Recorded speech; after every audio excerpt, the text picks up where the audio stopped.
Hello, I'm Mark Tweddle. Welcome to another episode of You Tell Your Stories, where we share with you stories from our storytelling classes.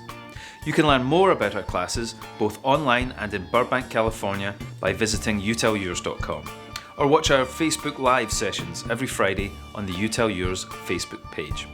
This week's story is from Colette Freedman, a woman whom I would never challenge to a game of anything, unless I was on her team. Ladies and gentlemen, please welcome Colette Freedman!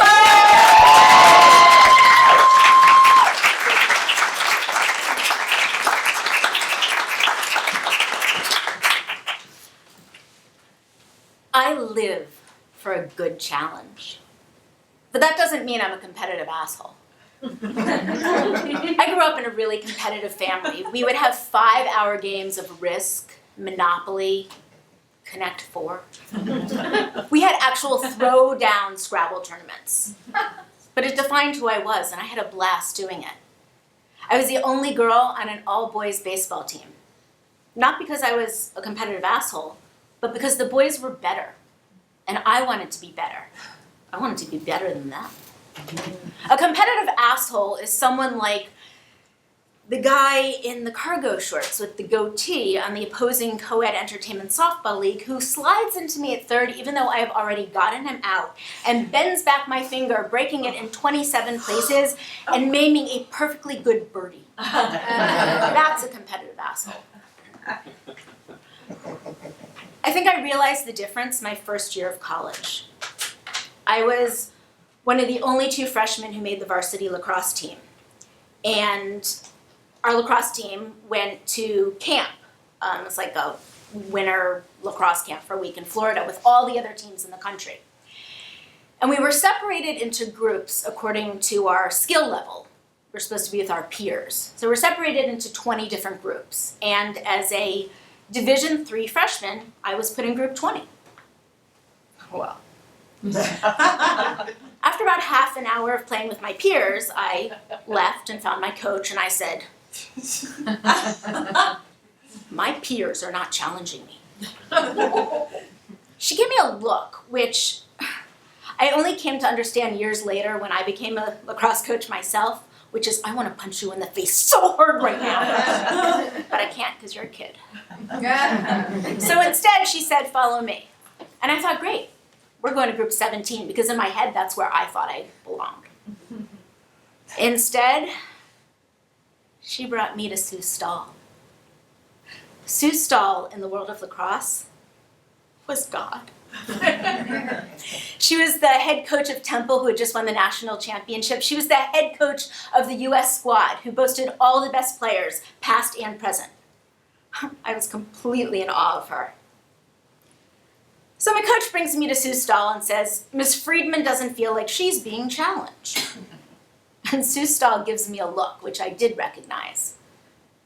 You're a competitive asshole. I gave her a look back, which was, I just like to play hard. So Sue Stahl said, follow me. Again, I was ready to go to group 17. But we kept walking downfield. 16, 15, 14, 13, there were the juniors on my team, 12, 11, 10, 9, 8, there were the senior co-captain All-Americans, 7, 6, I'm starting to get a little bit nervous, 5, 4, 3, I'm completely nauseous, 2, 1. And these women were 40. I mean, they weren't. They were really 22, but they looked 40. They were beasts. They shit people like me for breakfast. And Sue said, ladies, Miss Freedman doesn't feel like she's being challenged. Go challenge her. Sue Stahl walked away. And for the briefest of moments, I thought, maybe I am this good. Maybe I can hang bam face down in the dirt. I spent the next 6 hours in the dirt, and lacrosse isn't a contact sport. They were bigger, they were stronger, they were smarter, they were faster, and I had the time of my life. I went back to group 1 every day that week because I had never felt more alive. I felt like there were no challenges I couldn't conquer.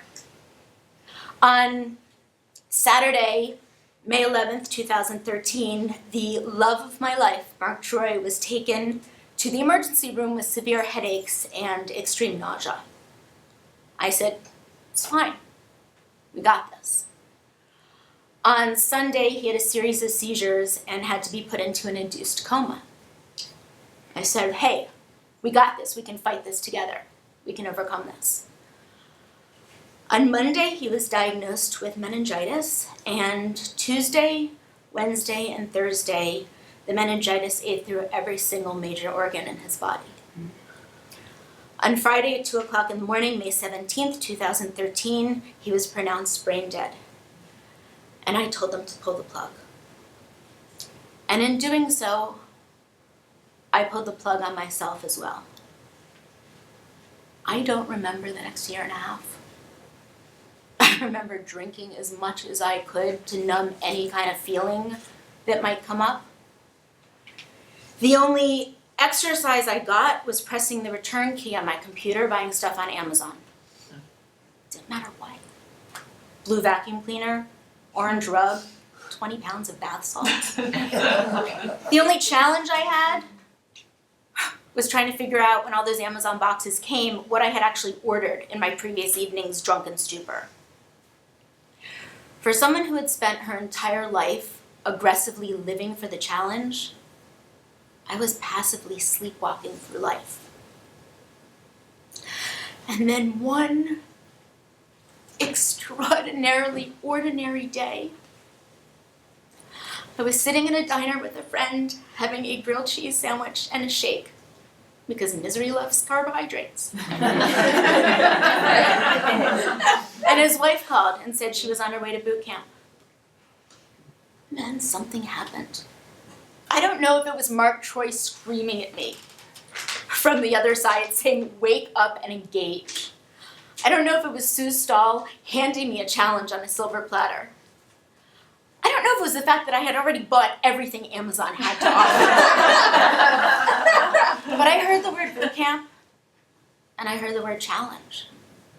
That night I called the trainer and told her that I would be the fattest, saddest, most sedentary client she ever had.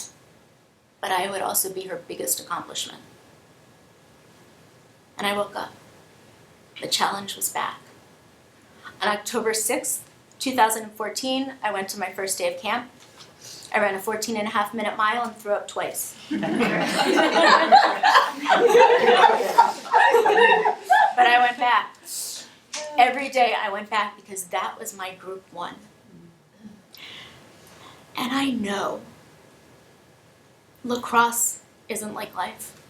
And there are injuries which do not heal. And sometimes when I wake up in the morning and I remember that Mark Troy is gone, it's a challenge to get out of bed. But I do. Even on my worst days, I do. So maybe I'm a competitive asshole after all.